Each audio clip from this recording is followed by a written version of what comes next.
सिद्धि की शादी के बाद वो ससुराल चली जाती है। पीछे रह जाती है भाभी रानी। सिद्धि के ससुराल जाते ही भाभी कहती है, अरे वाह जी वाह, सारे कपड़े मेरे।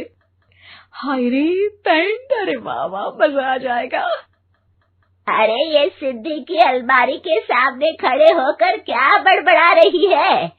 जा जाकर देख मेहमानों को विदाई की मिठाई मिली कि नहीं। अब हाँ माँ जी, क्यों नहीं, लेकिन पहले कपड़े तो बदल लूं। अब रानी आ जाती है सिद्धि के उन कपड़ों में जो वो ससुराल जाने से पहले घर छोड़ जाती है।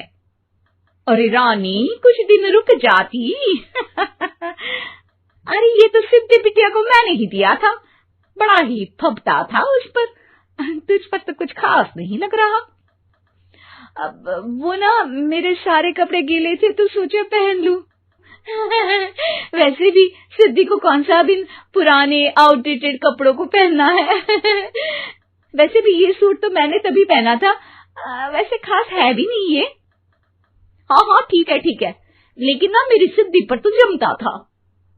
सारे मेहमान चले जाते हैं और सिद्धि ससुराल से मायके पहली बार आती है। अपना घर, अपना कमरा, अपनी अलमारी। ये बोलकर जैसे ही सिद्धि अलमारी खोलती है तो सामने उसके कपड़ों की जगह कुछ और ही रखा होता है। माँ, ओ माँ, जरा कमरे में तो आना। सास और रानी वहां पहुंच जाते हैं। रानी ने पहनी होती है सिद्धि की जींस और टी शर्ट। अरे भाभी, ये क्या? ये तो मेरी बड़ी ही महंगी टी शर्ट है, इसे आपने घर में क्यों पहनी है? अरे बहुत मिलती है दीदी ये चौक की मार्केट में, 150 में। ओ भाभी प्लीज, ये एरोपोस्टल है, 2000 की एक टी शर्ट। ओह, 2000 में तो दीदी 4 साड़ी आ जाए। अब क्या बोलूं? भाभी, ये मेरी अलमारी में छोटू के कपड़े, तो मेरे कपड़े कहाँ हैं? मेरी अलमारी में? अब दीदी आपको कौन से पुराने कपड़े पहनने थे? माना भाभी, लेकिन मैं जब घर आती तो यही सब पहनती ना। अरे तुम तो बड़ी कंजूस हो दीदी। खैर, वक्त आता है जब सिद्धि ससुराल के लिए रवाना हो रही होती है। अरे रानी, अंदर से सिद्धि का गिफ्ट ले आ, लड़की पहली बार ससुराल से मायके आई है। रानी अंदर जाती है और एक सिंपल सी साड़ी लेकर बाहर आ जाती है। ये लीजिए माँ जी। सास बेटी को गिफ्ट देकर ससुराल भेजती है। अगले दिन रानी एक सुंदर सी साड़ी पहनकर सामने आती है। अरे रानी, ये तो वो साड़ी है जो मैंने सिद्धि को देने के लिए दी थी जब वो ससुराल ले जाती, लेकिन ये तूने कैसे पहन ली? अरे माँ जी, ये साड़ी तो मुझे बहुत पहले से ही पसंद थी, लेकिन चिंता ना करिए, मैंने सिद्धि के लिए भी अच्छी सी साड़ी दी है। हाँ। तभी सिद्धि का फोन आता है। क्या माँ, कुछ अच्छा तो दिया होता ससुराल ले जाने के लिए। अरे पहले दिखा दिया होता। ये चमकते हुए पैकेट में नौकरानी वाली साड़ी मत दिया करो माँ। अरे बेटे, वो तेरी भाभी ने ना गलती से उससे पैकेट बदल गया। हाँ, मैं कल ही तेरे भाई के हाथ से तेरा वाला पैकेट भेज दूंगी।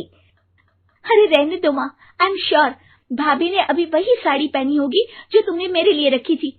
तुम तो समझ नहीं पाई उनको। खैर छोड़ो, मैं ज्यादा बोलती अच्छी नहीं लगती, रहने दो, आपको उन्हीं के साथ रहना है, फिर बात करेंगे। सास को रानी पर गुस्सा आ जाता है। वो उसके कमरे में जाती है जहाँ वो शादी का एल्बम देख रही होती है। रानी, मार्केट जाकर एक ऐसी ही साड़ी लेकर आ, कल प्रतीक जाकर सिद्धि के घर दे आएगा।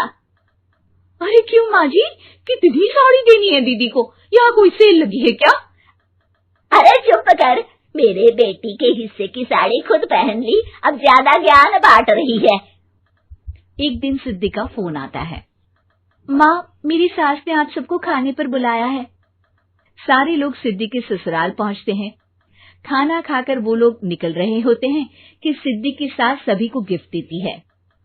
अरे बहन जी, बेटी के घर का खाना खा लिया, यही बहुत है जो आप ऊपर से गिफ्ट भी दे रही है। अरे बहन जी, आप भी कहाँ इन बातों पर विश्वास कर रही हैं।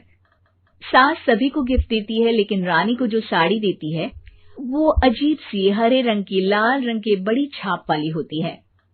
अरे छी छी, ये कौन पहनेगा? सासू माँ को तो जरी वाली इतनी सुंदर, और मेरे लिए ये नौकरानी वाली। अरे भाभी, दरअसल मैं जब भी घर आती थी आप वापसी में ऐसी ही साड़ी देती थी ना, तो माँ ने सोचा कि आपको आपकी पसंद की ही साड़ी क्यों ना दी जाए।